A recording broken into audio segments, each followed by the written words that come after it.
జై శ్రీమన్నారాయణ. చూడండి, ముంతకింది పప్పు. కానీ ఇంత ఈజీ అనుకోలేదు, ఇంత తేలికగా ఇంత స్పీడ్గా అవుతుందని అనుకోలేదు. మనకి ఎవరైనా బంధువులు వచ్చారు, లేదు అంటే మనకే వర్షం పడ్డప్పుడు ఏదైనా తినాలి అనిపిస్తుంది. వేడివేడిగా బజ్జీలని, పునుగులని ఇవి కొత్తగా అనిపించవు కదా. కొత్తగా ఇది ముంతకింది పప్పు అంటే వాళ్ళు చేసిందే అని మనం అనుకుంటాం. కానీ మనం చేసుకుంటే ఎంత అందంగా ఉందో చూడండి, ఎంత టేస్టీగా ఉందో అసలు మీకు తెలియదు. ఉప్పు, కారం, పులుపు అన్నీ కలిసి ఎంత సమపాలల్లో పడి ఎంత టేస్ట్ని ఇస్తాయో అవి ఉల్లి కాడలండి. ఉల్లి ఒక్కటి నేను అట్లా వదిలేసాను, ఉల్లి మొక్కల్లాగా వచ్చినాయి అనమాట. అవి కాడలు ఎంత టేస్టీగా అనిపిస్తాయో కూరల్లో అన్నిటిల్లో వేసుకోవచ్చు అనమాట.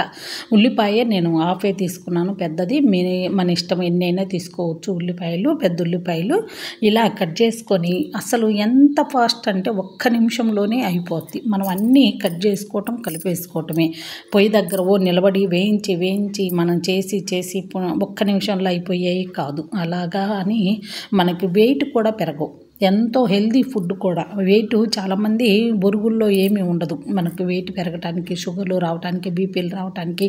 అలా కాకుండా ఉల్లిపాయ చెప్తా ఉంటారు కదా, ఉల్లి చేసిన మేలు తల్లి కూడా చేయదని. ఉల్లిపాయలు మనం తినదగినదే, ఎవరైనా తినొచ్చు. ఒక పూజల్లో, వ్రతాల్లో, నోముల్లో, దీక్షల్లో ఉన్నప్పుడు తప్ప విడిగా ఎప్పుడైనా కూడా ఉల్లిపాయ అనేది మంచిది అనమాట. ఉల్లిపాయ తినచ్చు కూడా. అయితే మనం ఇక్కడ అప్పడాలు వేసాను నేను. అప్పడాలు లాంటివి మనం ఏవైనా చిప్స్ అయినా ఏవైనా మనం వేసుకోవచ్చు అనమాట. అందులో కరకరలాడటానికి, టేస్టీగా ఉండటానికి ఇట్లాగా కరకర అనేది ఉంటుంది. కాకపోతే మనం ఇవి పక్కన పెట్టుకోవచ్చు అనమాట. ఇవి చూడండి, మనం వేయించి పక్కన పెట్టుకున్నాం కదా, అన్నీ మళ్ళీ అందులోనే మనము ఏరుశనగ పప్పులు కూడా వేయించుకుంటే ఇక మనం అవి సరిపోతాయి అనమాట. ఇంకా ఏమీ అవసరం లేదు మనం వండేవి. ఇంకా అన్నీ అంతే. మనం వీటికి తాలింపు ఏమి అవసరం లే. మనం ఇవన్నీ తరిగి పెట్టుకున్నాం కదా, టమాటా, ఉల్లికాడలు, ఉల్లిపాయ అన్నీ తరిగి పెట్టుకున్నాం కదా, ఇక అన్నీ కలిపేసుకోవటమే.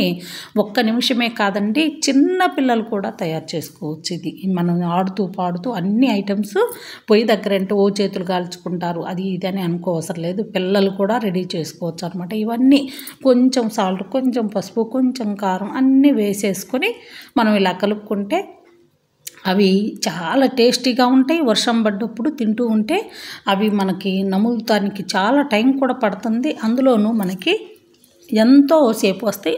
అయితే మనకు వెయిట్ మాత్రం అమ్మో ఇన్ని తినవచ్చు, అన్ని తినకూడదు. ఇప్పుడు చాలామంది భయపడుతున్నారు, అవి తింటే నాకు వెయిట్ పెరుగుతానేమో, లావ్ అయిపోతానేమో, పొట్ట వస్తుందేమో అని ప్రతి నిమిషం ఆలోచిస్తున్నారు. మీరు కూడా ఆలోచిస్తున్నారు కదా, అయ్యో నేను వెయిట్ పెరుగుతాను ఇవి తింటే. మనకు వెయిట్ పెరిగే వస్తువు ఇక్కడ ఏది కూడా లేదు. వేరుశనగ పప్పు వెయిట్ ఏం పెరగదు. కొలెస్ట్రాల్ మనం ఎన్ని వేసాము కొంచెమే కాబట్టి అవి ఏవి కూడా మీకు హెల్దీ ఫుడ్ అనమాట. నిమ్మక చెక్క, కొంచెం నిమ్మరసం వేసుకుంటే మనకి ఆ పులుపు అక్కడక్కడ పులుపు తగులుతూ ఉంటుంది అనమాట. ఇక ఆ పులుపు, ఉప్పు, కారం అన్నీ సమపాలల్లో ఉంటాయి. నేను చాలాసార్లు చెప్పాను మీకు, కారం కొంచెం తగిలితే చాలా మంచిదండి. అది మనం కారం లేకుండా తినటం అసలు మంచిది కూడా కాదు. కారం అంతా ఎంతో తింటూ ఉంటేనే మనకు ఫిట్నెస్ అనేది పెరుగుతుంది. Thank you.